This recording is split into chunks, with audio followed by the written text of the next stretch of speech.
I pretended to be poor to test my girlfriend's family. They humiliated me at dinner. The next day, her father walked into my hospital and turned pale when he saw my badge read Chief Surgeon. Look, I'm 32 years old. And about 4 months ago, I made one of the craziest decisions of my life. I dressed up like a broke pizza delivery guy and walked into my girlfriend's family dinner just to see how they'd treat me. Man, what I found out that night changed everything. Let me back up.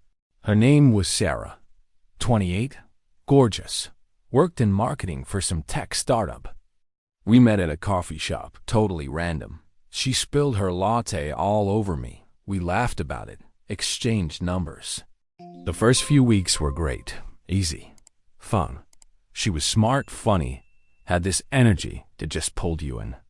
But then, little things started standing out.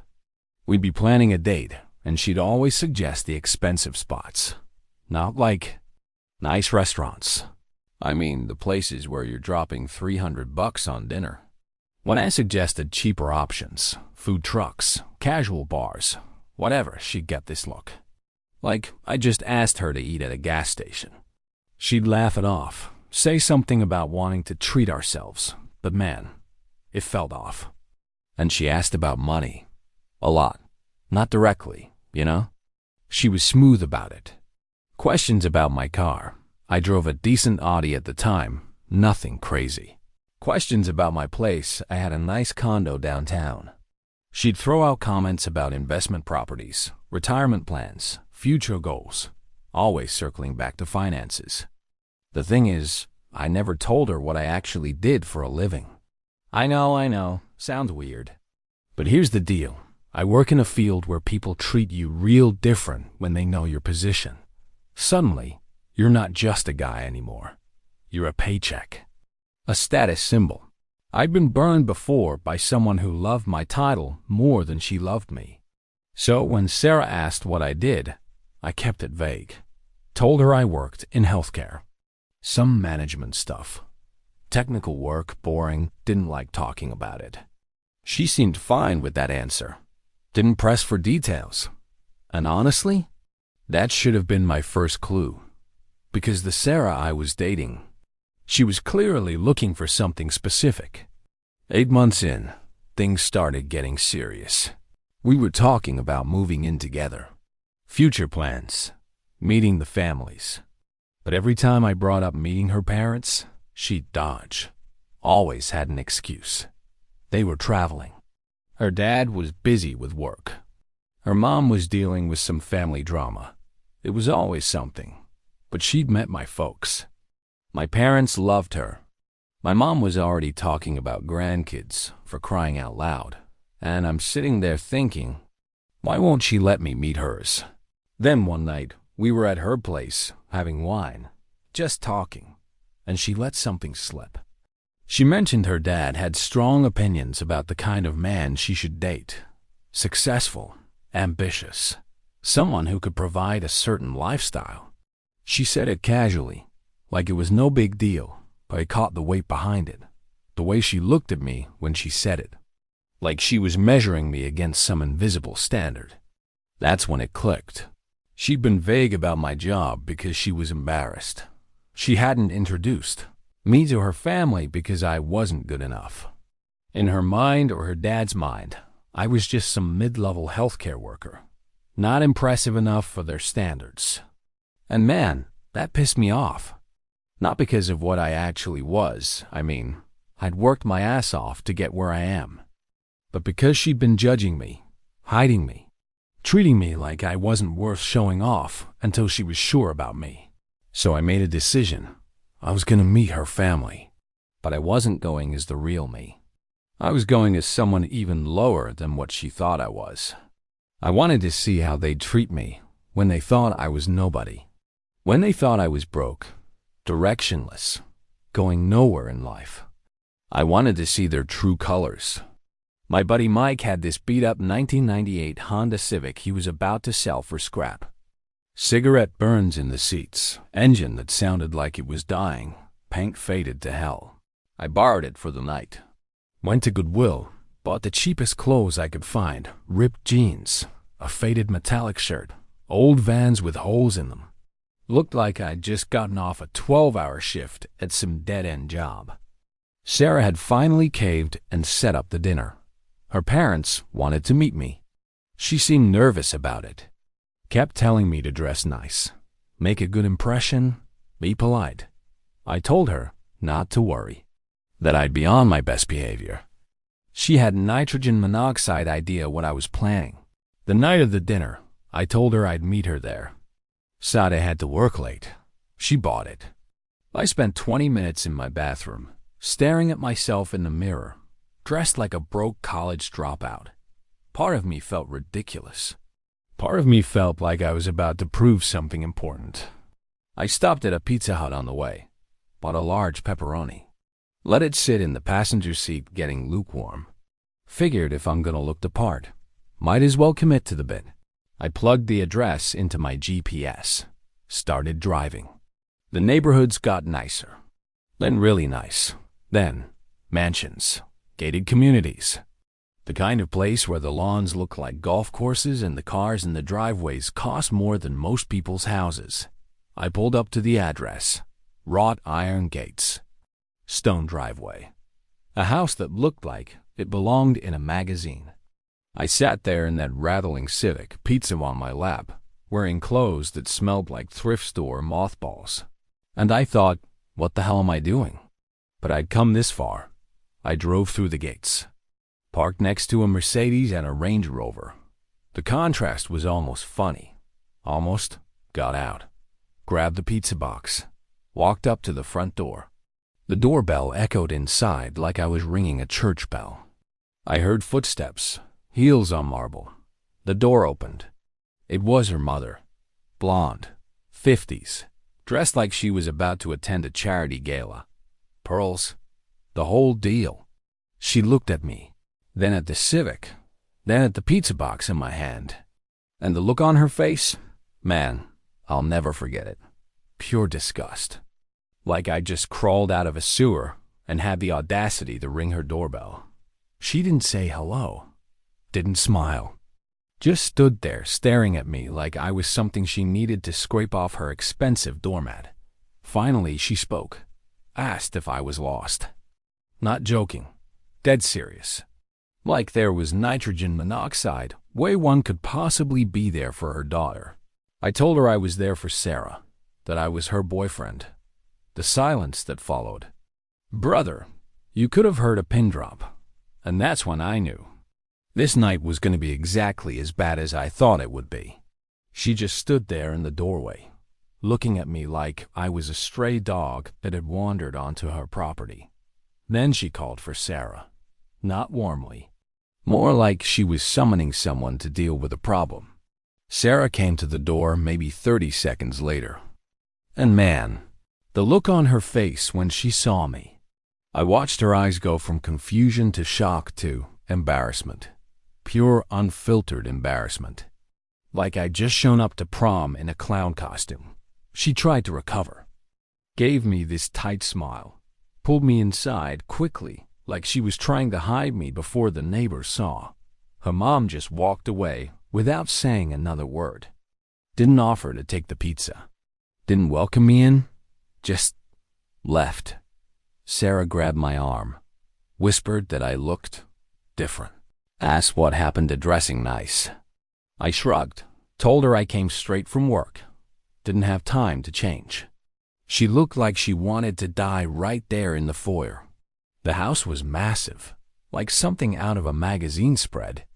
Marble floors, chandelier in the entryway, artwork on the walls that probably cost more than most people make in a year. And there I was, standing in the middle of it in ripped jeans and a metallic shirt, holding a lukewarm Pizza Hut box like some kind of offering. Sarah led me to the living room, told me to wait, that her dad would be down in a minute. Her voice had this edge to it I'd never heard before, like she was already regretting this entire thing. I sat down on this white couch that looked like it had never been sat on. Put the pizza box on the coffee table. Felt completely out of place, which was exactly the point. Then I heard footsteps, heavy, confident, coming down the stairs. Her father appeared. Richard Patterson, mid-50s, tall, built like he used to play college football and still hit the gym regularly. Expensive suit, even though we were just having dinner at home. Gold watch. The kind of guy who walks into a room expecting everyone to stand up.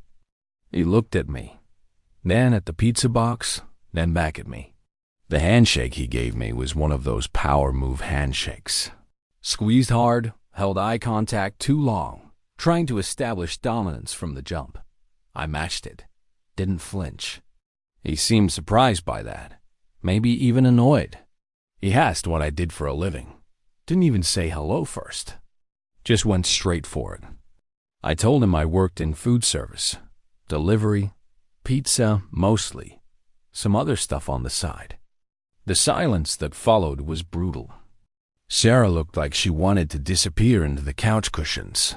Her mom, who'd reappeared with drinks, actually let out this little laugh, like she thought I was joking. When she realized I wasn't, the smile died on her face.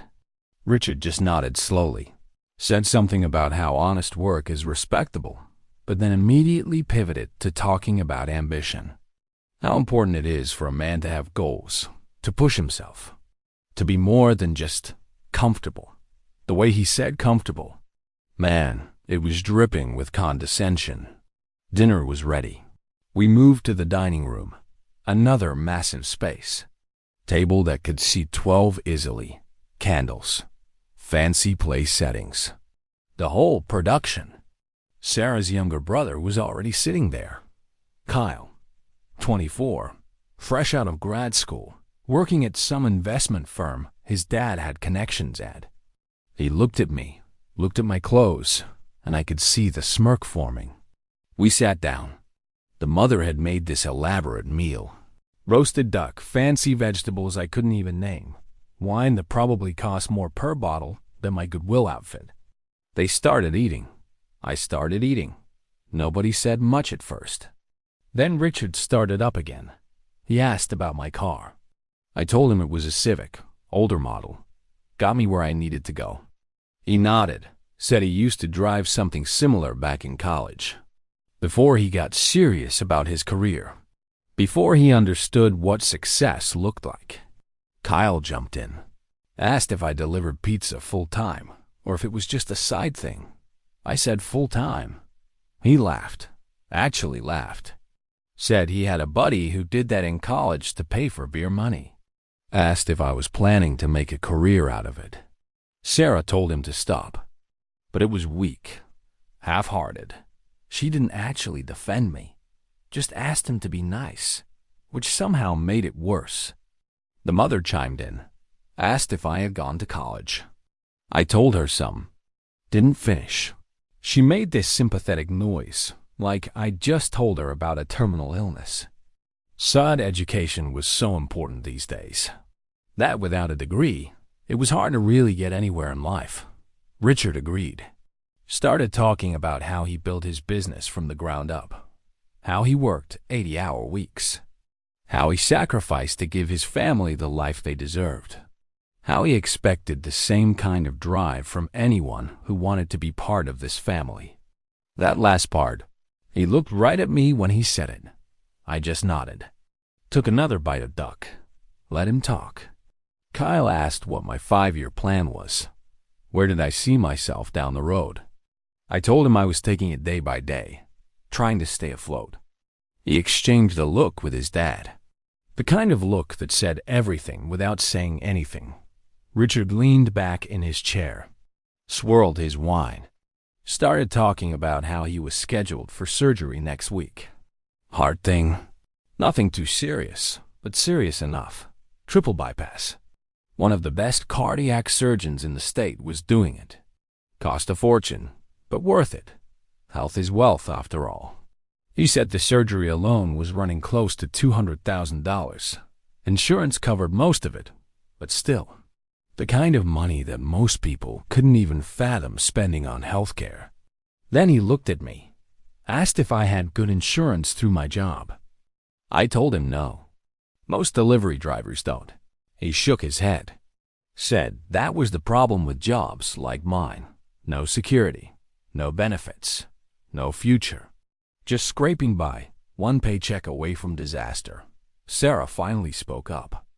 Tried to change the subject. Asked about dessert. Her mom ignored her. Kept staring at me like I was some kind of science experiment. The mother asked how Sarah and I met. I told her, coffee shop. She spilled her drink on me. We laughed about it. The mother smiled. Said that sounded sweet. Then asked how I planned to support a family someday. On a delivery driver's salary. I didn't answer that one. Just took a sip of water. Stayed quiet.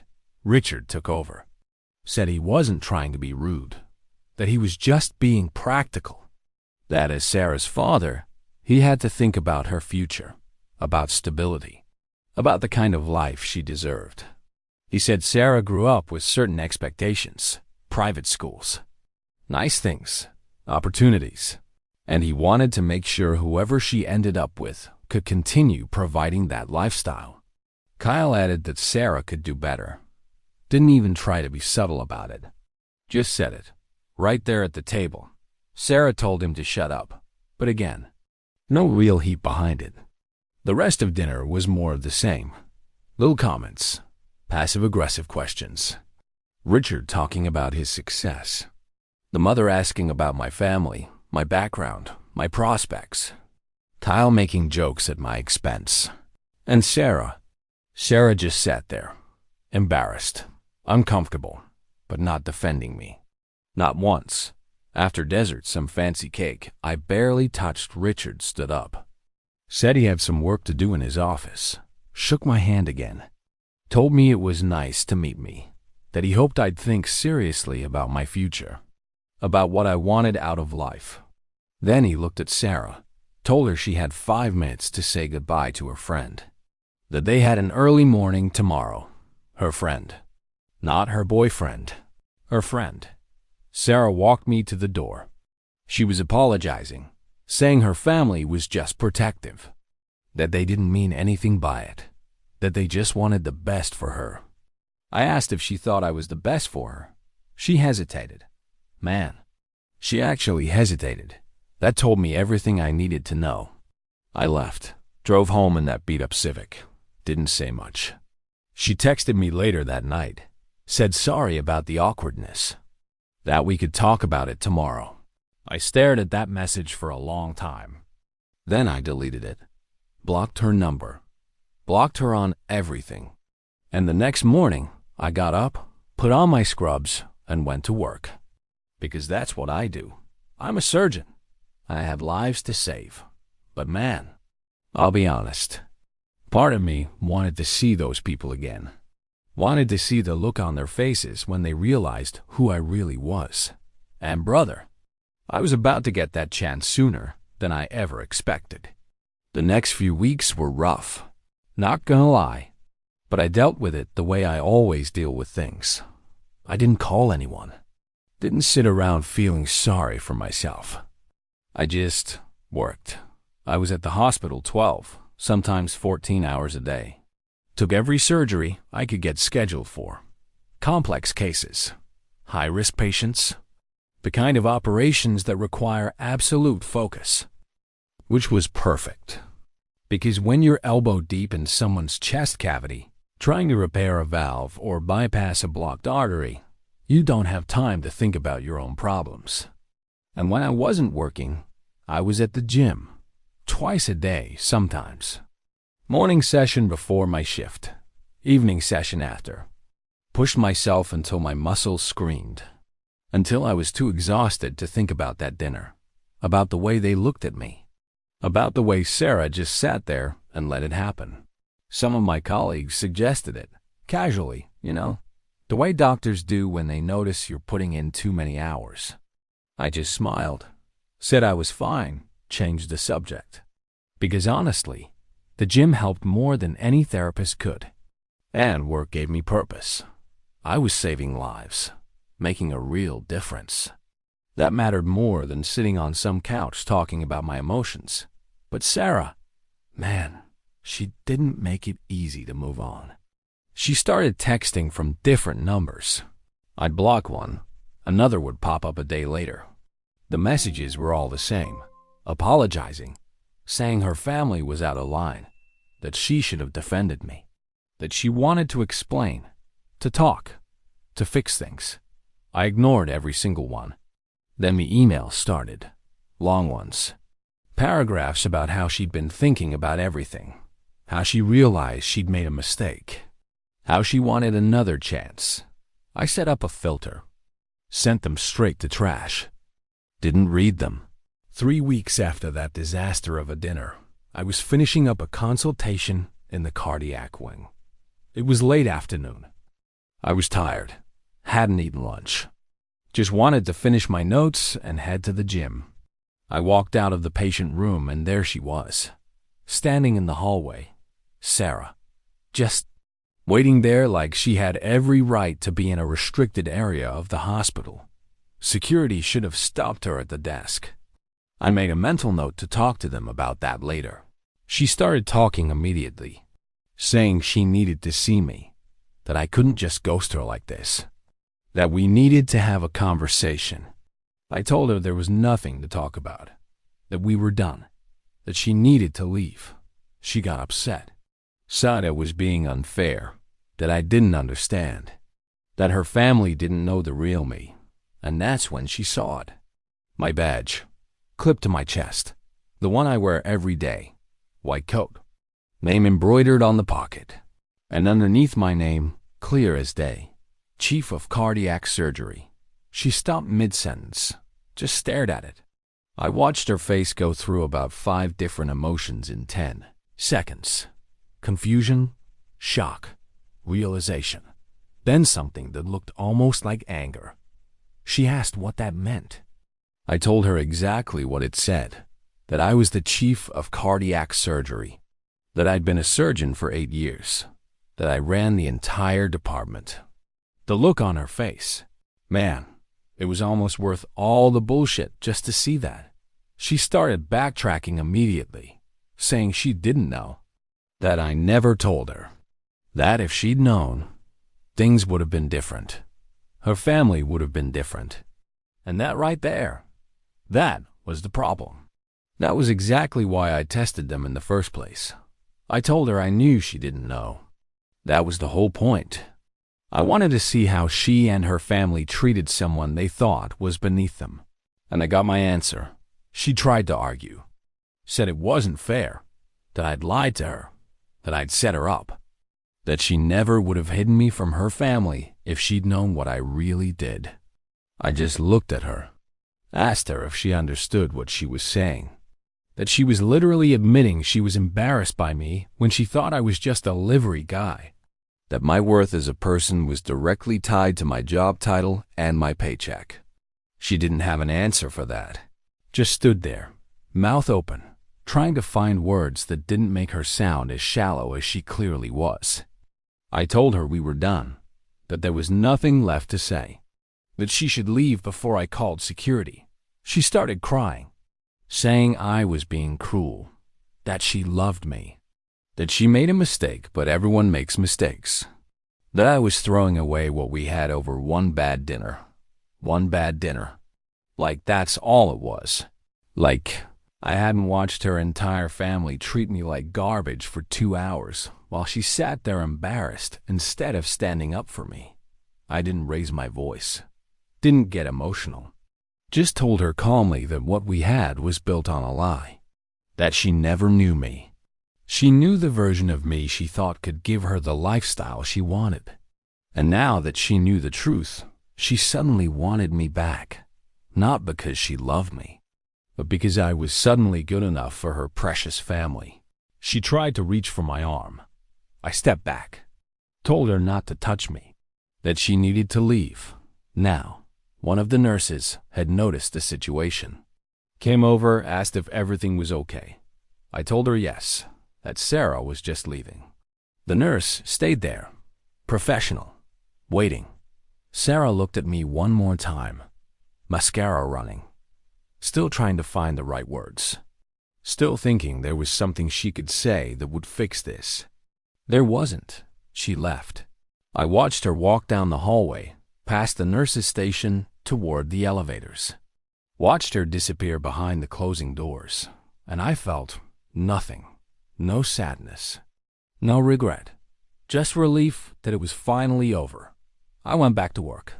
Finished my notes. Did my rounds. Checked on my post-op patients. Then I went to the gym. Worked out. Went home. Ate dinner. Watched some TV. Went to bed. Because that's what you do. You don't sit around wallowing. You get back to work.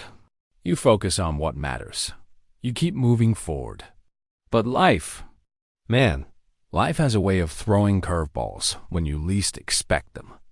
3 weeks later, I was in my office going over the surgical schedule for the upcoming week. Monday was packed. 2 valve replacements, 1 bypass, pretty standard stuff. Then I saw Tuesday morning's emergency case. The name made me stop cold. Patterson Richard, age 56, emergency cardiac intervention. Triple bypass, high-risk patient, severe arterial blockage. Surgery scheduled for 6 a.m. Notes from the ER doc said the patient had come in with chest pains the night before. Scans showed critical blockage in 3 major arteries. Without immediate surgery, he had maybe a week, 2 at most. And I was the only surgeon available with the specialization needed for this particular case. I sat there staring at that name. Richard Patterson, Sarah's father. The man who'd spent 2 hours insulting me, questioning my ambition, my worth, my future. The man who'd looked at me like I was something he'd scraped off his shoe. And now his life was literally in my hands. I closed the file, leaned back in my chair, stared at the ceiling. Tomorrow morning, Richard Patterson was going to walk into my hospital. He was going to see my name on the OR board. He was going to realize that the broke pizza delivery guy he'd humiliated was the chief cardiac surgeon who was about to cut open his chest and hold his beating heart. And honestly, I had no idea how I felt about that. But I knew one thing for sure. Tomorrow was going to be interesting. I got to the hospital at 5:30 in the morning. Didn't sleep much the night before. Kept thinking about that name on the schedule. Richard Patterson. Part of me almost couldn't believe it. The universe has a twisted sense of humor sometimes. I went straight to my office, pulled up his file, reviewed everything. The scans, the blood work, the EM notes from the night before. It was bad. Real bad. 3 major arteries with 90% blockage. His heart was basically running on fumes. The E-doc's notes said he'd come in around 11 p.m., complaining of chest pains and shortness of breath. They'd rushed him through imaging, seen the blockages, and bumped him straight to emergency surgery. Without intervention, he had days, maybe a week if he was lucky. With surgery, 60% chance of survival. Maybe 70 if everything went perfect. But this was a complicated case. High risk. The kind of operation where one wrong move, one slip, and the patient doesn't wake up. And I was the only one who could do it. My colleague, who specializes in this, was out of state at a conference. The other cardiac surgeon on staff didn't have the experience with this particular type of bypass. It was me or nobody. I sat there staring at those scans, at the imaging showing his failing heart. And I'd be lying if I said I didn't think about it. About what would happen if I just passed on this case, said I wasn't feeling well. Let someone less experienced take it. Let the odds play out however they were going to play out. But I couldn't do that. Not because I forgave him, not because I was being the bigger person, but because I took an oath. I swore to do no harm, to save lives regardless of who the patient was. And as much as I hated this man, as much as I wanted to see him suffer the way he'd made me suffer, I wasn't going to let him die because of my pride. I prepped for surgery, scrub it in, got my team ready, reviewed the procedure one more time. By 5:55, we were ready to go. At 6 a.m. sharp, they wheeled him into pre-op. He was conscious, groggy from the pre-meds they'd given him, but awake. And the moment they rolled him past the OR board, the one with my name listed as lead surgeon, I saw it happen. He looked at the board, looked at my name, then looked at me standing there in my surgical cap and scrubs. The recognition was slow at first, like his brain couldn't process what he was seeing. Then it hit him all at once. His eyes went wide. His face went pale. And I mean pale, like all the blood just drained out of him. He tried to sit up on the gurney. One of the nurses gently pushed him back down, told him to stay calm, that we were going to take good care of him. He just kept staring at me, mouth open, couldn't form words. I walked over, kept my voice professional, clinical, told him good morning, that I was going to be performing his surgery, that we were going to do a triple bypass to restore blood flow to his heart. He finally found his voice. Asked if it was really me, if I was actually the chief surgeon here. I told him yes, that I'd been chief of cardiac surgery for 3 years. Before that, I was a senior surgeon for 5 years. Trained at Johns Hopkins. Top of my class. The look on his face. Man, it was everything I'd imagined and more. He started trying to apologize, saying he didn't know, that if he'd known who I was, he never would have. He trailed off, couldn't even finish the sentence. I just stood there, didn't say anything, let him sit with it. Then the door to pre-op opened and Sarah walked in. She must have been in the waiting room. Probably came with him when they admitted him the night before.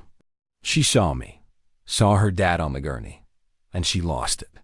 Started crying immediately, saying she couldn't believe this was happening, that this couldn't be real.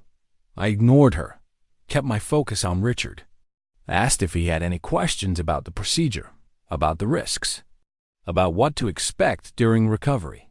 He didn't answer, just kept staring at me like I was a ghost. Sarah tried to approach me, started saying my name, asking if we could talk. One of the nurses intercepted her, told her she needed to wait outside, that we were about to begin prep. Richard found his voice again, said he was sorry, that he'd been wrong about me, that he judged me unfairly, that he hoped I could forgive him. I looked him right in the eyes, told him I wasn't doing this surgery because I forgave him.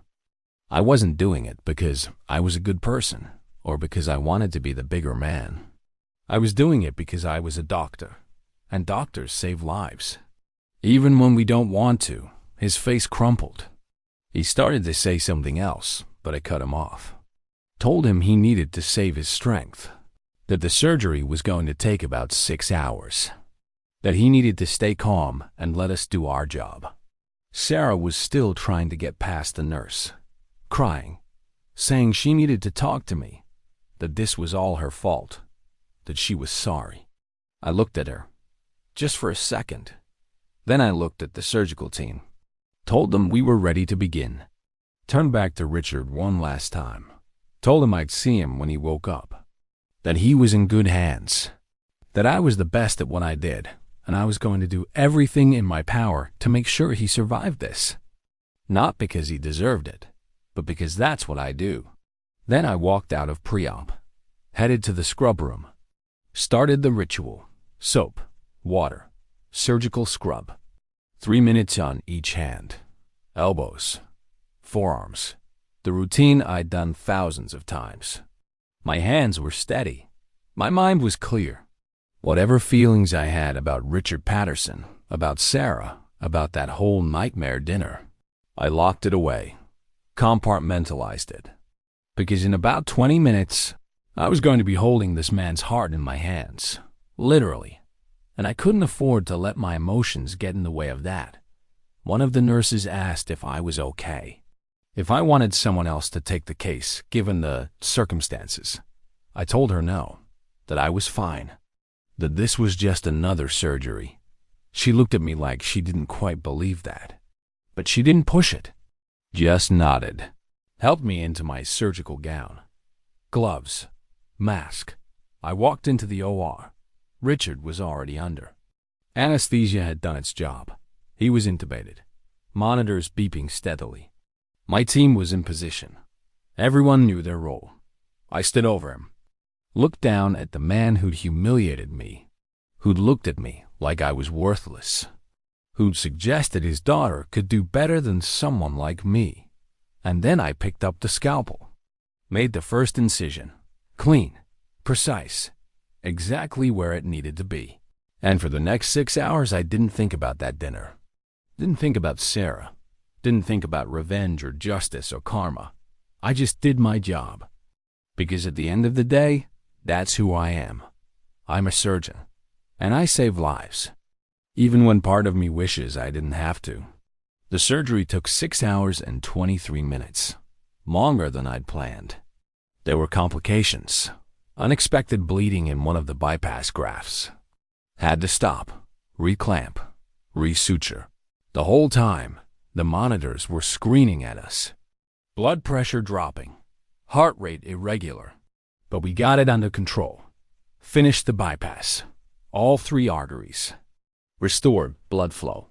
By the time we closed him up, his heart was beating stronger than it probably had in years. He was going to live. Not because of luck, not because of karma, but because I'm damn good at my job. I left the OR exhausted, stripped off my gloves, my gown, washed up. One of the residents asked how I was holding up. I told him I was fine, just another surgery. He didn't look convinced, but he didn't push it. Richard spent 3 days in ICU, standard recovery for a bypass. I checked on him during rounds, professional, clinical, asked about pain levels, checked vitals, reviewed his progress charts. Never stayed longer than 5 minutes.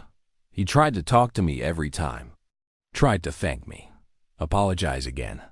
I'd just nod, tell him to focus on recovery, then leave. Sarah was there constantly, camped out in the waiting room. Every time I walked past, she'd try to intercept me. Try to talk. I just keep walking.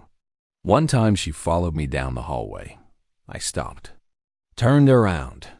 Told her calmly that if she didn't stop harassing me at my workplace, I'd have security escort her out and ban her from the hospital.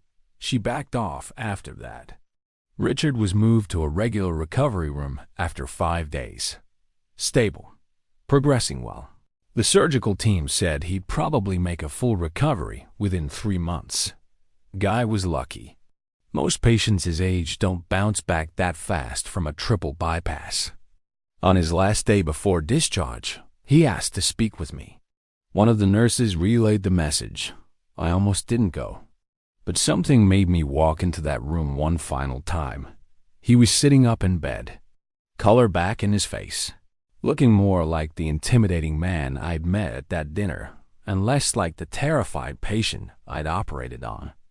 He thanked me, said he knew words weren't enough, that he'd misjudged me in the worst possible way, that he was ashamed of how he and his family had treated me. I just stood there, arms crossed. Didn't say anything. He continued, said he understood if I never forgave him, that he didn't deserve forgiveness, but that he wanted me to know he was grateful, that I'd saved his life when I had every reason not to. I told him I didn't save his life out of kindness. I saved it because I'm a doctor. That's what I do. It's not personal. It's professional. He nodded, said he understood, then asked if there was any chance, any possibility, that Sarah and I could work things out. I actually laughed at that. Couldn't help it. Told him no. That ship had sailed. That his daughter showed me exactly who she was that night at dinner. And I believed her. He looked down, said he couldn't blame me for that. I left, didn't shake his hand, didn't wish him well, just walked out. That was the last time I saw him in person. 2 weeks later, a letter arrived at the hospital, addressed to me, handwritten, from Richard Patterson. It was long, detailed, full of apologies and explanations about how he'd been raised to value success and status. how he projected those values onto his daughter, how seeing me save his life despite everything had forced him to confront his own prejudices. At the end of the letter, he mentioned he'd made a donation to the cardiac wing, $250,000, in my name, for new equipment and research. I stared at that letter for a long time. Then I filed it away, accepted the donation on behalf of the hospital, sent a formal thank you through our development office. But I didn't respond personally, didn't reach out, didn't offer forgiveness or closure or whatever he was looking for. Because here's the thing, I didn't know him then. He was alive. He'd gotten a second chance. That was enough. Life moved on. I kept working, kept hitting the gym, started dating again. Nothing serious, just living my life. Sarah tried reaching out a few more times over the following months. I never responded. Eventually, she stopped. Heard through mutual acquaintances that she moved to another city. New job, fresh start. Good for her. Did I ever get closure? Not really. Did I find peace with what happened? I don't know if I'd call it peace. I just accepted it. Some people are going to judge you based on what you look like, what you drive, where you work. And no amount of success or achievement is going to change that about them. The only thing you can control is how you respond to it. And I chose to walk away, to focus on the things that actually matter, my career, my health, the lives I save every day. Do I regret testing Sarah and her family that night? No, because it showed me the truth. And the truth, as painful as it was, saved me from wasting more time on people who didn't value me for who I actually was. So yeah, that's my story. That's how I pretended to be poor, got humiliated at dinner, and then ended up saving the life of the man who treated me like garbage. And you know what? I'd do it all over again. Because at least now I know. At least now I'm not wasting my time on someone who only wanted me when I looked good on paper. So I gotta ask you, was I wrong for not forgiving him? Should I have been the bigger person? Part of me wonders if holding on to that anger just makes me as bad as them. But honestly, I don't think forgiveness was mine to give. He got to live. That's more than fair. And man, pay attention to how people treat others when they think nobody important is watching. That's who they really are. Don't ignore those red flags. Don't make excuses for people who judge you based on your bank account or your job title. You deserve better than that. I want to know where you guys are listening from. What time is it over there right now? Just curious how far this story traveled, you know? And if you've been through something similar, got judged, looked down on, treated like you weren't worth their time, drop your story in the comments. I'd actually like to hear how you handled it. Maybe you made different choices than me, maybe better ones. I don't know. Take care of yourselves, brothers.